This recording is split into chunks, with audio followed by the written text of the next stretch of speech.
In the heart of the vast Iroko forest, far beyond the rivers that glimmered like liquid silver, there stood a quiet village called Omu. It was a place where time seemed to dance slowly, where the sun rose gently behind the hills and the moon listened to the songs of the people. Omu Village was known for its beautiful women, strong hunters, and skilled weavers. But above all, Omu was known for its annual festival of the harvest, when the people thanked the gods for their blessings. Every year, they placed their finest fruits, yams, and calabashes of palm wine before the shrine of Osenebi, the spirit of fertility and abundance. But this year, something different stirred in the winds, something ancient, something dark. Adaora was a young maiden of 19 reigns, known for her gentle heart and voice that could soothe even a crying infant. She lived with her widowed mother, Mama Nina, in a small hut near the edge of the forest. One night, Adaora dreamed of a calabash glowing beneath the full moon. In her dream, a soft voice whispered, "Take me from the earth, child of Omu, take me, and I shall bless your people." When she awoke, her heart pounded. The dream had felt too real, the voice too familiar. She couldn't shake it from her mind. At dawn, she told her mother. Mama Nina frowned deeply. "Adaora, not all dreams are meant to be followed. The forest keeps secrets, and sometimes, those secrets are not for us." But Adaora's curiosity was stronger than her fear. That evening, as the sun sank behind the trees, Adaora walked quietly toward the forest edge. The air was cool, and the chirping of crickets filled the air. Guided by something she could not explain, she followed a narrow path she had never seen before. Soon, she reached a clearing bathed in moonlight, and there, half buried in the earth, was a strange calabash, unlike any she had ever seen. Its surface shimmered with faint golden patterns, and a soft humming sound seemed to come from within. She knelt and touched it. The air around her changed instantly. The trees rustled, though there was no wind. The moon seemed to flicker, and a low whisper filled her ears. "You have awakened me." Adaora screamed and dropped the calabash, stumbling backward. But the ground beneath her feet trembled, and before she could flee, the calabash rolled toward her on its own, stopping at her feet. Then, everything went still. She picked it up again, trembling, and hurried home. The next morning, Omu Village woke to something strange. The sky was unusually dark, though no clouds covered the sun. Chickens refused to crow. Goats bleated and ran in circles.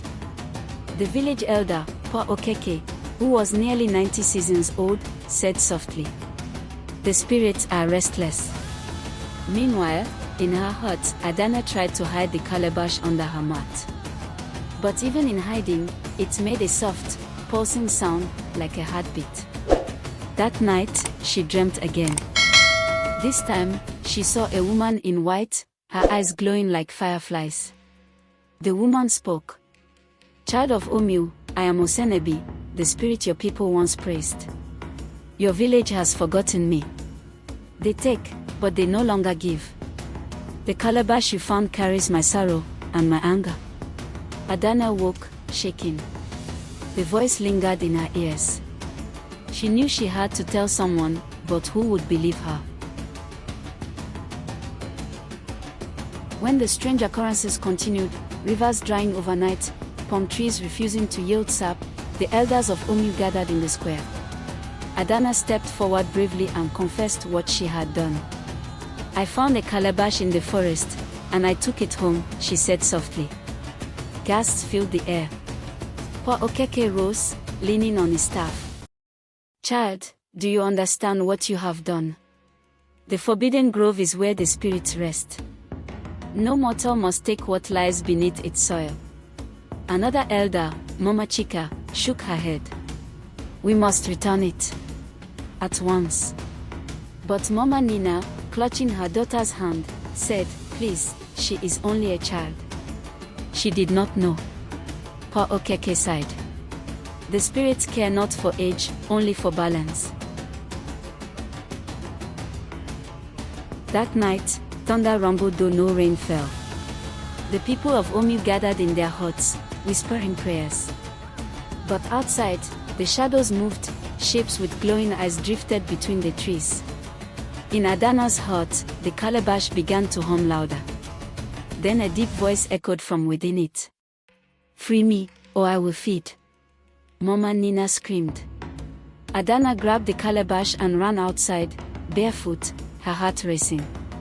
She ran until she reached the shrine of Osenebi, now covered in vines and dust, forgotten by time. She placed the calabash on the shrine and fell to her knees. "Please, Great Spirit, forgive me. I did not mean to anger you." Lightning flashed across the sky. A wind tore through the forest, knocking over trees. Then the calabash cracked open, and from it rose a dark mist shaped like a woman. The figure spoke, her voice echoing like 1,000 whispers. "I am Osenebi, spirit of abundance. For generations, I blessed this land. But your people forgot me. They feast, yet make no offerings. They dance, yet utter no prayers. I wept into this calabash until my sorrow turned into a curse." Adana wept too. "Then punish me, not my people." The spirit paused. "You have a pure heart, child. But purity alone cannot heal a land that has forgotten gratitude." With that, the spirit faded into mist, leaving the cracked calabash behind. But something strange happened. The crack glowed faintly with golden light, and the hum softened, as if it were breathing again. Adana knew then that the spirit's sorrow was not yet gone, but hope remained.